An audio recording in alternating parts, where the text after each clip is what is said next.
जोरमा लगा देल हई का हो ई का लगोले हुआ तारा के बुझात नहीं खे का हई बड़ा अजीब महका। अरे करा के देख के तो जमाना पूरा जरता। अच्छा ये अथुआ ना हो जोन पी के मार दिना भर बौराइल रहेला। अरे के राजा पेलनो राजा यही के नाम है गांजा बुझलू। आय हाय रे गजबा आय हाय रे गजबा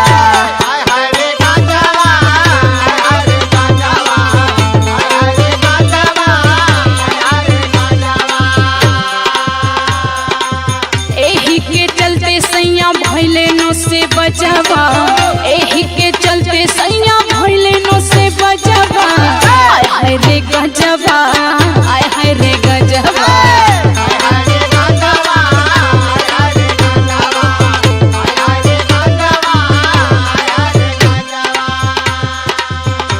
तू गांजा के बात करत रू का करी हो हमके तो पते ना रहा कि तू धरलहू बड़ा ए गांजा में जवन दम बानू हाँ तो समझ लाई तोहरो में नहीं थे। अच्छा अच्छा तो सुना सुनाबो ए हमर चिरई ए हमर चिरई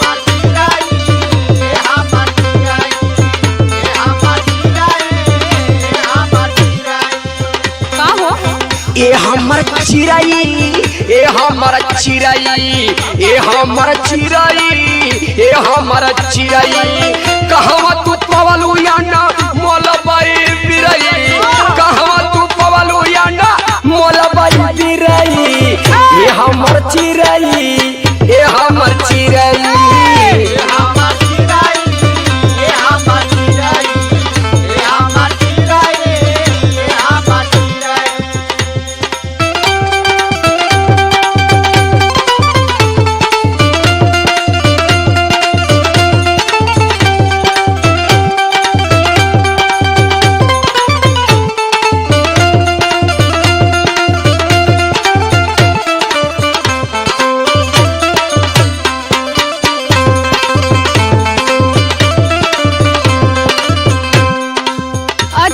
हाँ हो अब फेफड़वा जने तेरे सुखा जाए ना ओने तोहर बिरई गिरई खाए लगी। तू कहाँ जे हमार फेफड़ा बोले लगी तो बोलो सुनो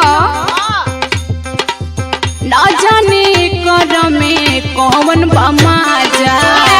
अरे तू ना बुझबू तू ना बुझबू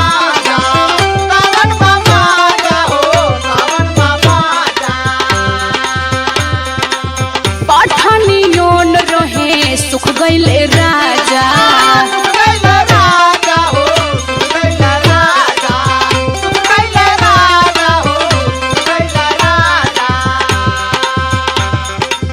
ना जाने कर में कौन बमा जा पठानी योन रहे सुख गईले राजा लइका परानी छोड़ले समझबा लइका परानी छोड़ले समझबा आय हाय रे गजबा आय हाय रे गजबा।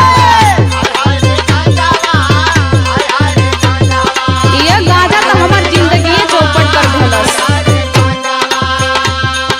सुना सुना का हो सब छूट जाई गांजा नहीं के छूटी। हाँ तो वो बीमार होके सुतबा केहू ना ना पूछी। ना एमा दम बा। अच्छा गांजा ना छूटी बोले सब छूट जाई। सुनो सुनाबो ना जाना कहा बाई बाबा के बूटी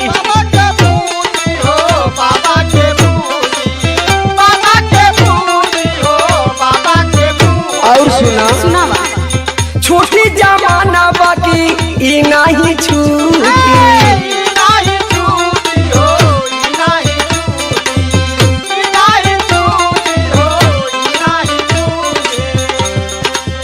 एकरा के पूछा जानी तू सागा मुरई एकरा के पूछा जानी तू सागा मुरई ए हमर चिरई ए हमर चिरई